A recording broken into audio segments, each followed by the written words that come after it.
안녕하세요. 글 쓰는 개엄마입니다. 죽지도 않고 다시 살아서 좀비처럼 돌아왔고요.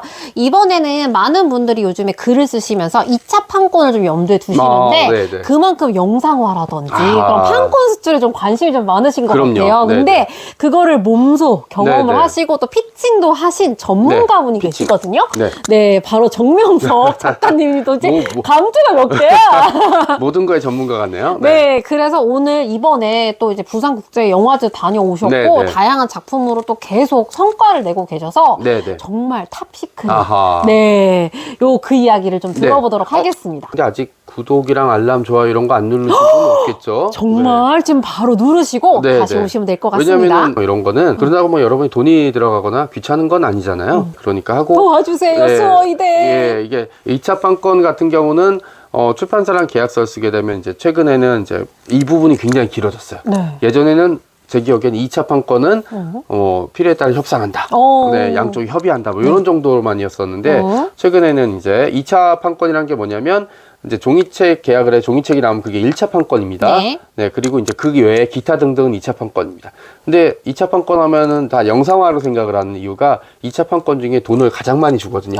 파급 효과도 가장 많이 있고 그래서 그 영상화 판권이라고 얘기를 해서 예전에는 이제 최근은 뭐 드라마나 영화 판권을 좀 구분하려고 하는 그런 이제 움직임이 좀 있고요. 그 외에도 이제 뭐 전자책, 오디오북, 그다음에 연극, 뮤지컬, 오페라 뭐 이런 기타 등등의 이거를 책에 나오는 컨텐츠를 이용해서 다른 걸 하는 걸 통틀어서 이제 2차 판권이라고 부르고요. 2차 판권 금액이 있으면 이 금액에 맞춰 금액을 받고 출판사랑 다시 이제 비율을 나눠서 이제 나누는데 가장 먼저 얘기해야 될 게 이제 2차 판권은 이제 출판사에서 보통 제시를 해줘요. 제시를 보통은 뭐 이렇게 양쪽이 크게 문제가 없을 정도로 하는데 혹시 이게 흐름에 맞지 않는다라든지 조금 이상하다 그러면 이제 뭐 출판사랑 얘기해서 조정을 하는 게 이제 양쪽의 관계상으로 훨씬 좋거나 아니면 설명을 좀 해달라고 얘기하는 식으로 얘기를 하는 게 굉장히 좋습니다. 그리고 이제 2차 판권 같은 경우 특히 이제 IP 판권이 영상화로 되려고 이제 되는 쪽에 관심이 높아진 이유는 예전에 책이 잘 팔렸을 때는 크게 관심이 없었어요. 아, 그럴 수 있죠.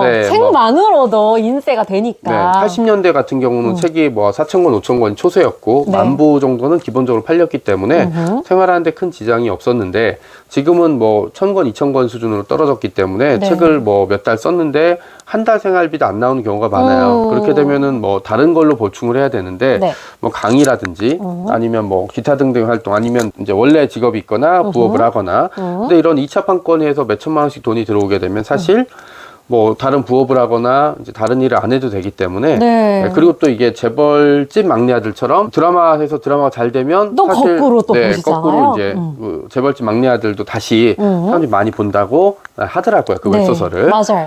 그런 식이기 때문에 제가 보기에는 이제 2차 판권에 관해서 관심을 기울이는 부분은 뭐 당연 이제 한 건데 그거를 그냥 뭐 책 내놓고 연락 오겠지. 요렇게는 잘 안 됩니다. 맞아요. 요즘 IP가 많아졌기 때문에 예전에 소설만이었다면 지금 웹소설 있고 웹툰 있고 오디오북 있고 기타 등등의 여러 IP가 있기 때문에 뭐 그냥 예전처럼 책만 내서 뭐 이렇게 알아서 연락 오겠지라는 건 너무 나이가 할 말 안 들었지 날강도. 라이브한 태도라고 볼 수 있겠죠. 너무 이제 쉬운 태도라 그럼 어떻게 해야 되느냐? 첫 번째는 이제 영상화에 적합한 소재와 방식으로 이제 이야기를 풀어가는 게 한 가지가 있고요. 근데 여기서 본질은 어쨌든 종이책이나 웹소설은 웹소설이니까 본질을 훼손하면서까지 뭐 영상화를 노리는 그렇게 한다고 영상화 된다는 보장이 있는 건 아니에요. 왜냐하면 영상화를 검토하는 측에서도 이 작품에 대한 평판을 보는데 작품은 나쁘지 않은데 시장에서 종이책 시장이나 웹소설 쪽에서 반응이 별로 안 좋아. 이러면 조금 주저하죠. 그럴 수 있죠. 오히려 이상한 원작 썼다 욕먹을 수 있으니까. 자, 그러기 때문에 일단은 종이책이나 웹소설로 잘 만드는 게 중요하고요. 맞아요. 그 다음은 이 안에서 영상화에 적합한 요소들을 좀 집어넣는. 예를 들어 저는 노력하는 게 그 이야기가 한 줄에 잡히는 이제 로그라인이라고 부르죠. 요거를 명확하게 하는 이야기를 좋아하고 두 번째는 이야기를 잡아낼 때 캐릭터 뭐 제가 이제 수업을 할 때 말씀드리겠지만 캐릭터가 가장 중요해요. 스타워즈가 왜 전설이 됐겠습니까? 2부에서 우리 다스베이더께서 이거 스포일러. 근데 이거 너무 오래된 거라 I'm your father. 번역하면 내가 네 애비다. 네, 요거 때문에 사실 이 작품이 불멸의 작품이 맞아요. 됐고 다스베이더라는 캐릭터 완성됐죠. 네. 심하게 얘기하면은 4, 5, 6, 1, 2, 3, 7, 8, 9인데 1, 2, 3은 어떻게 보면 이제 1, 2, 3 어떻게 보면 다스베이더의 탄생이잖아요. 네. 네, 그런 식으로 이제 그 이야기가 진행될 수 있기 때문에 캐릭터를 명확하게 만들어주는, 그러니까 현실적일 수도 있고 비현실적일 수도 있고 이런 캐릭터를 만드는 게 중요하고, 네. 또 하나는 이제 제가 올해도 부산국제영화제에 갔다 왔습니다만 2022. 네. 오, 축하드립니다. 네. 2021년도 갔다 왔고, 네. 2019년도 갔다 왔고, 2016년도 갔다 왔습니다. 그러니까 네. 매년 가려고 계속 노력을 하고 있고, 뭐 운이 좋아서 작년과 올해 갔었고, 내년도 뭐 어느 작품을 갈지 모르겠지만 꼭 이제 가보려고 노력을 네, 말이 하고 씨가 있거든요. 되게. 네. 그게 되고 우리 제가 가까운 사람한테는 무조건 출판사한테 얘기해서 시청하라고. 이게 어떻게 보면 저한테 자폭이죠. 경쟁작이 늘어나니까. 네, 그러긴 하지만 이렇게 경쟁에서 밀려나는 건 어쩔 수 없는 거고, 저는 작가들이 두 가지는 반드시 해봐야 된다고 네. 생각해요. 하나는 2차 저작권 네. 계약을 한번 해봐야 되고, 두 번째는 부산국제영화제나 어디나 가서 자기 작품에 대한 피칭을 반드시 한번 해봐야 된다고 생각해요.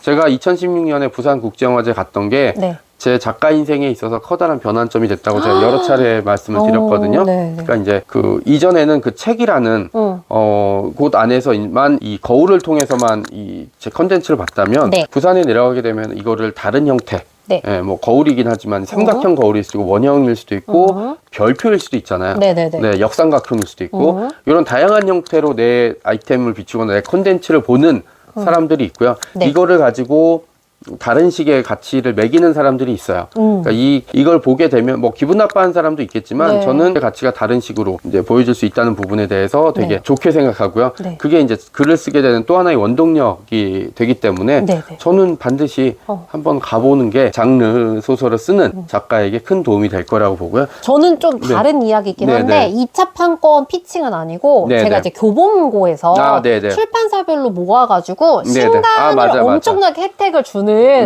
네. 그런 피칭을 제가 직접 한 적이 있었거든요. 근데 말씀하신 것처럼 그 데미 안에 네. 그 알을 깨고 나오는 네, 그런 네. 경험을 사실 그때 좀 했었어요. 왜냐하면 채점도 앞에서 바로바로 매기시고 네, 네. 그리고 제가 이제 글 뒤에 숨어 있었다면 네. 글 앞에 나와서 제 글을 어떻게 보면 판매하려고 그럼요. 선을 네. 보이는 거잖아요. 그러다 보니까 좀 많이 긴장도 되고 힘들고 네, 그런 네. 지점도 사실 있긴 했는데 그거를 통해서 이 작가라는 직업에 대해서 네, 네. 다시 한번 좀 느끼게 된 그런 계기였던 것 같은데 그런 거랑도 약간 비슷한 느낌이 좀 있는 것 같아서. 그렇죠. 자기 작품에 대해서 수백 명의 영화사 관계자들 앞에서 얘기를 하고 2016년도 그렇고 2021년, 2022년 갔을 때 그 피칭에 사회를 봐줬던 분이 그 영화 밀정, 네, 그리고 변호인 제작하셨던 국내 손꼽히는 제작자분이었어요. 본인이 한국 영화계에 이제 그 봉사한다는 개념으로 이제 그 매년 이제 사회를 보고 이분을 보려고 또 오는 사람들이 있거든요. 그러니까 그럼 또 피칭을 보는 거잖아요. 네, 그러니까 그 최하나 작가가 그 얘기했던 것처럼 굉장히 힘들고 어려운 과정이 약간 발가벗겨지는 느낌도 들고 그 다음에 사람들이 이렇게 밑에서 올려다보는 사람 보면 쟤는 뭐야 막 이런 표정 있잖아요. 맞아, 막 이렇게 막 해주시는 분들 사실 많지 않거든요. 왜냐면 이게 나 혼자만 하는 게 아니라 이미 앞에 여러 작품 했고 내 뒤로도 여러 작품이 있으면 지치죠. 지치고 힘들 수 있어요. 지치고 힘들고 있고 그 다음에 이제 그 낯선 콘텐츠를 봤을 때 사람들이 일단 약간 뒤로 빼거든요. 그러니까 이 사람들을 약간 앞으로 당겨올 수 있는 게 이야기들을 만들 수 있어. 거기서 성공하면 좋은 거고 실패하면은 내가 왜 실패했을까? 그 다음에 다음엔 성공해야지라는 어떤 지점들이 있을 거 아니에요. 요걸 가지고 이제 얘기를 하고 저는 그래서 매년 제 피칭 영상들을 보고 제가 부족했던 점, 다시 해야 될 점들을 좀 모니터링까지. 그럼요. 네, 해야 되는 부분들이 반드시 있거든요. 그러니까는 뭐 부산국제영화제든 아니면 교보문고 앞이든 본인 작품에 대해서 피칭을 해야 될 일들이 앞으로 굉장히 많이 늘어날 거예요. 뭐 콘텐츠 진흥원에서도 하고 있고 뭐 부산국제영화제에서 그렇게 스토리 마켓이 성공하니까 이제 뭐 부천국제영화제라든지 다른 영화제에서도 그런 식의 작품을 모집해서 피칭을 하는 경우가 굉장히 많거든요. 이럴 때 반드시 한번 해보시는 게 큰 도움이 될 겁니다. 많이 힘드실 순 있겠지만 그거를 감안하시더라도 도전해볼 만한 경험이라는 거. 작품 진짜 힘들겠었잖아요. 이걸 어떻게든 빛을 보게 만들고 한 사람을 더 소개해야 되는데 맞아. 내가 힘든 게 무슨 상관이겠습니까? 아, 맞아요. 네, 그리고 그 힘들었다는 과정, 저도 물론 피칭 준비하는 과정이 쉽지는 않습니다. 왜냐하면 PPT라는 걸 만들어야 되고 네, 맞아요. 예행 연습해야 되고 네. 그런 걸 다 해놔도 현장에 가서 200~300명 앞에서 사람들 앞에 얘기하는 건 아무리 뭐 그런 촬영도 많이 하고 방송에 나왔던 저라고는 하지만 역시 되게 쉽지 않아요. 네. 가기 전에 항상 떨리거든요. 네. 근데 세상 일을 하면서 항상 편안하고 좋은 일만 있을 수는 없잖아요. 네, 맞아요. 뭐 특히 내 IP를 상대방한테 소개하기 위해서는 수많은 경쟁을 뚫고 그 관심이 없어하는 사람들 관심을 잡아 끌어야 되고 뭐 그런 과정을 거쳐야 되기 때문에 네. 절대로 쉽지 않고 그 과정을 통해서 내 작품에 대한 애정, 그 다음에 사람들이 어떤 IP, 뭐 콘텐츠 좋아하는지, 네. 그다음에 내가 그걸 어디까지 해낼 수 있는지에 대해서 거리 측정이 되거든요. 이것만 해도 사실 굉장히 큰 장점이죠. 크게 얻는 겁니다. 네. 네, 그래서 그 기회를 얻게 되는 것만으로도 네. 너무 좋을 것 같은데, 그 또 갔다 오신 여러 경험들을 좀 말씀해 주셨으니까, 여러분들도 이거를 보시면서, 내가 만약 피칭을 하게 된다면, 네네. 2차 판권을 소개하는 자리에 가게 된다면, 그런 상상을 망설이거나. 하시면서, 계속 과감하게 도전해 보시는 걸 추천드리고 싶고요. 그래서 이렇게 경험까지 저희가 네네. 들어봤습니다. 그래서 정명석 작가님을 모시고 오늘도 다양한 이야기 좀 나눠봤는데요. 앞으로도 많은 활동을 통해서 또 독자분들과 가깝게 소통하시고 거리를 좀 유지하려고 하시니까 네, 많은 오늘 관심. 카메라랑 거리 진짜 가깝네요. 그쵸. 요런만큼, 네, 요 네, 정도의 네, 거리를 네. 유지하도록 하겠습니다. 그러면 여러분, 혼자 일해요는 앞으로 다른 게스트분들 모시고 또 기회가 된다면 정명석 작가님 또 모시고 귀중한 이야기 들을 수 있게 준비하도록 하겠습니다. 구독, 좋아요, 알람 설정 부탁드리고요. 수어이대 도와주세요. 그러면 저희 여기까지 하도록 하겠습니다. 그러면 다음 컨텐츠로 다시 만나요. 제발! 안녕.